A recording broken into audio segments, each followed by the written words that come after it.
Bagian 3 semilir angin menerobos masuk dari sela-sela ventilasi rumah. Dingin kurasakan. Ingin menarik kembali selimut untuk menghangatkan badan. Namun, diurungkan. Mata mengerjap, tangan mencari tombol saklar. Mematikan lampu tidur. Lalu berjalan untuk menghidupkan lampu utama. Kuedarkan pandangan pada atas pintu. Mencari sesosok benda yang terpasang di dinding.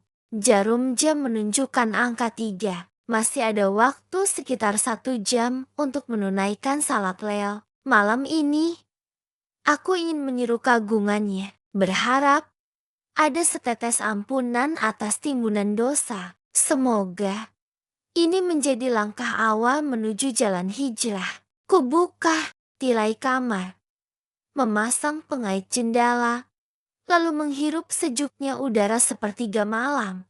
Ponsel di atas nakas berbunyi menyenandungkan sholawat yang membuat bulu kuduk merinding saat mendengarnya. Darah berdesir, alunan syairnya begitu syahdu dan menenangkan. Tangan mengambil benda pipi berwarna rose itu. Pesan WhatsApp mengantre. Ternyata darinya lagi lelaki yang sudah 5 tahun menjalani ikatan denganku. Kugaruk kepala meski tak gatal. Aku tidak bisa tidur semalaman. Bel, aku sungguh memikirkanmu. Aku terdiam. Melamun. Nafisa juga sudah terbangun. Sepertinya ia menangkap mimik wajahku yang tampak keheranan. Dia mengucek kedua mata. Selimut ia rapikan. Pesan dari siapa? Bel, tanyanya. Endah, bukan dari siapa-siapa. Bohong. Sini kulihat ponselmu. Pinta Nafisa sambil berusaha merebut gawai dari tangan. Aku mundur, menjauhi Nafisa yang semakin mendekat. Bukan dari siapa-siapa. Percayalah, mulut boleh berdusta, tapi tidak dengan mata. Dari sana aku melihat kau sedang menyembunyikan sesuatu. Nafisa berhasil merampas gawai dari genggaman. Jemari lentiknya mengetik sandi dengan lihai. Sandi gawaiku dia hafal di luar kepala. Dengan cepat dia langsung membuka seluruh isi di dalamnya, termasuk membaca pesan WhatsApp dari Amran. Duhai bidadari, Nafisa mengeraskan suara. Membaca dengan lantang. Kedua alisnya menyatu membentuk kerutan di dahi. Matanya memicing, melirik ke arahku seraya terus melanjutkan bacaannya. Aku tidak bisa tidur semalaman. Bel, aku sungguh memikirkanmu. Gugup, aku menjadi salah tingkah. Bersusah payah menahan rindu. Namun, ku tak bisa, meski hanya sekejap saja. Raga harus tetap bersua. Aku tak mampu memaafkan diri sendiri jika kau belum memaafkanku. Aku ingin bertemu, sembari membaca dengan lantang. Nafisa menatap tajam ke arahku, pandangan yang mengerikan. Aku menggeleng dengan cepat. Apa maksud pesan ini? Bel, tanyanya setengah menginterogasi. Entahlah.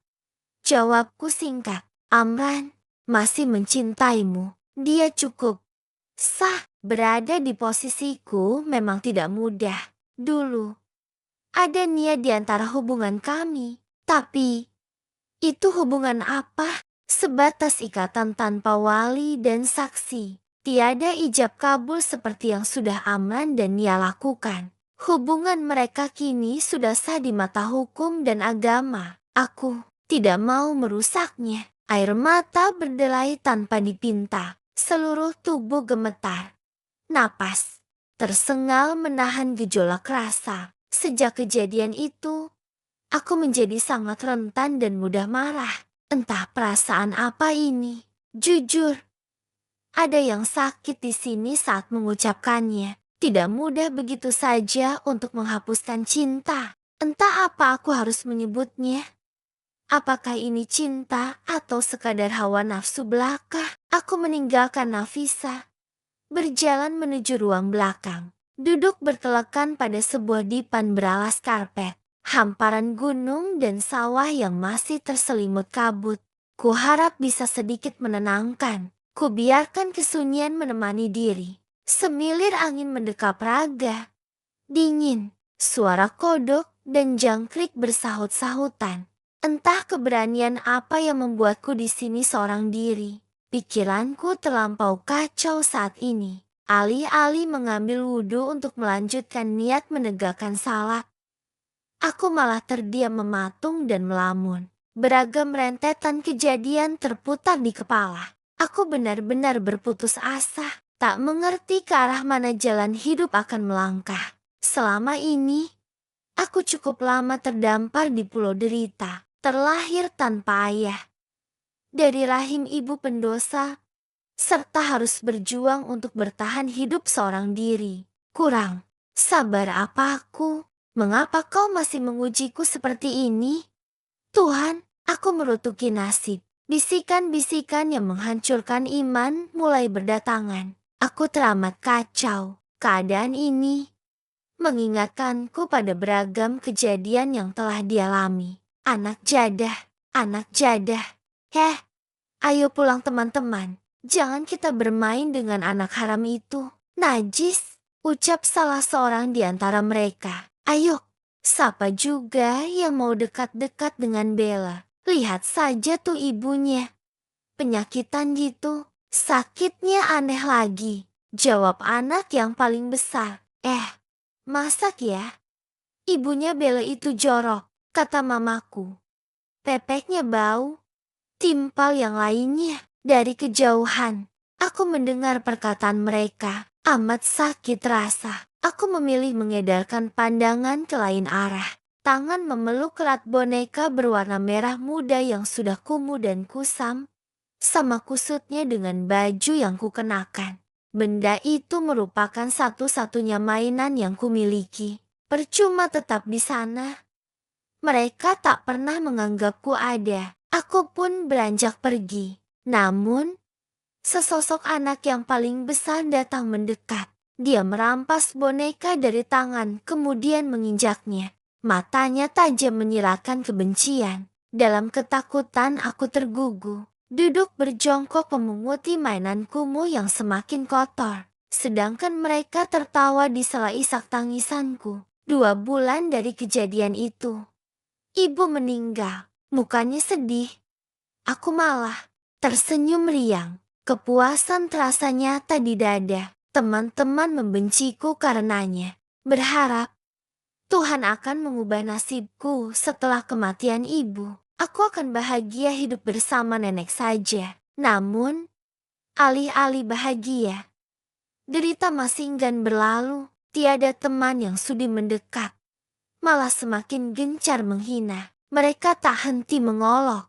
Dengan beragam gunjingan atas penyakit ibu, menjadi terasing dalam keramaian itu sangat tidak mengenakan. Aku kesepian, jiwa terlunta, batin tersiksa. Sesosok cahaya datang. Dia Alania Anastasia, gadis kecil berambut lurus yang diikat 2. Menggunakan seragam rapi dan begitu bersih. Sepatunya terlampau indah menurutku. Begitu juga dengan tas yang dikenakannya. Dia mengulurkan tangan, bersedia menjadi teman pertamaku di SD Bintang Gemilang pertama. Riang gembira tak dapat diungkapkan dengan kata-kata. Tiada hal yang lebih membahagiakan dari mendapatkan seorang teman. Kamu sendiri, ucapnya kala itu. Aku mengangguk malu. Dia mendekat, duduk di sampingku tanpa perasaan jijik sedikit pun. Biar tidak sendirian lagi. Maukah kau menjadi temanku? Aku Nia Anastasia. Senyum mengembang dari bibir mungilnya. Gadis cantik berkulit putih dengan hidung mancung itu mengulurkan tangan. Kuperhatikan bulu matanya yang lentik, sangat indah. Aku terdiam dengan mata berkaca saking tidak percayanya. Sekilas menatap diri yang mengenakan seragam lusuh bekas pemberian orang-orang di pasar tempat nenek berjualan. Benar-benar berbanding terbalik. Aku dan dia bagai langit dan bumi. Cukup lama menunggu. Ia kembali menyodorkan tangan untuk meyakinkanku. Tersadar. Aku menyambut dengan gugup. Bella Ayu Ningtyas. Begitu lembut rasa saat tangan kami bersentuhan. Kulitnya cerah dan halus. Jauh berbeda denganku, kulit kasar, hitam, banyak noda bekas borok yang bertaburan di mana-mana. Hei, Nia, ada di sini kamu rupanya. Aku mencarimu kemana-mana. Loh, ndak tahunya ada di sini. Dia siapa? Seorang gadis kurus dengan mata bulat dan rambut tebal datang secara tiba-tiba. Penampilannya tidak jauh berbeda dengan Nia. Dia begitu bersih dan harum. Mungkin ibunya merawat dengan sepenuh perhatian.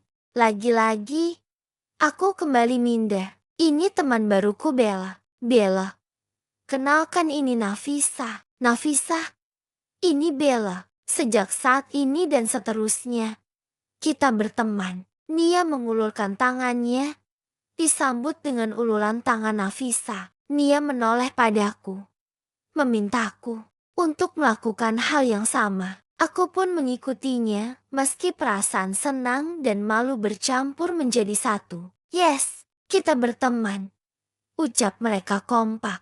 Aku hanya tersenyum, tak tahu apa yang harus dilakukan. Persahabatan itu langgeng hingga saat ini.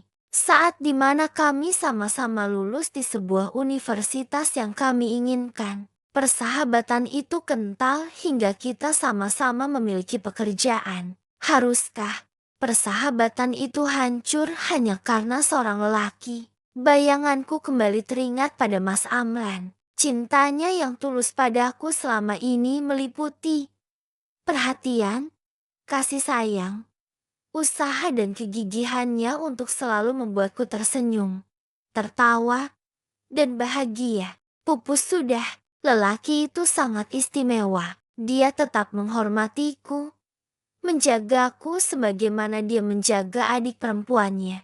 Selalu menjemputku, melindungiku, menemani keseharianku tanpa berbuat hal-hal yang akan mencemarkan nama baikku seperti yang telah mereka lakukan terhadap ibu. Mas Amran lelaki yang tampan, mapan, dan bijaksana. Jiwa seninya sering membuatku hanyut.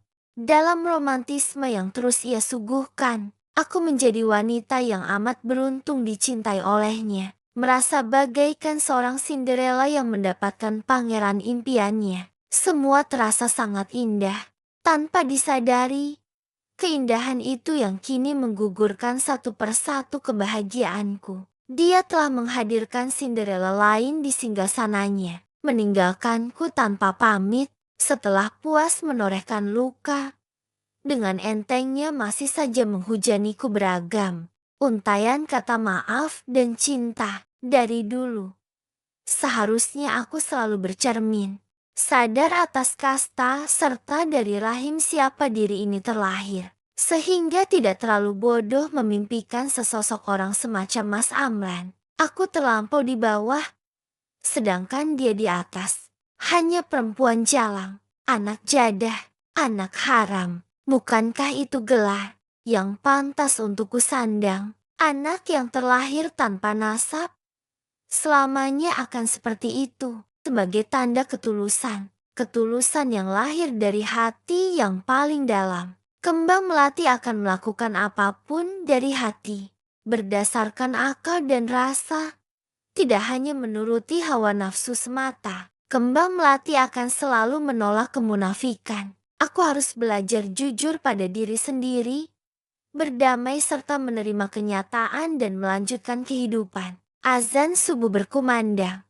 Kesempatan untuk menunaikan salat malam sudah terlewatkan. Hatiku teramat kacau. Sebab itu aku tak lagi khusyuk menghadap Tuhan, bersusah payah melupakan.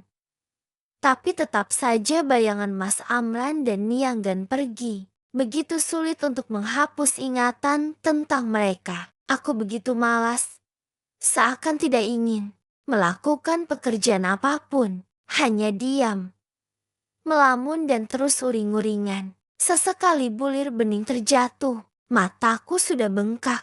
Luka ini begitu besar menganga. Sakit, tapi tak berdarah.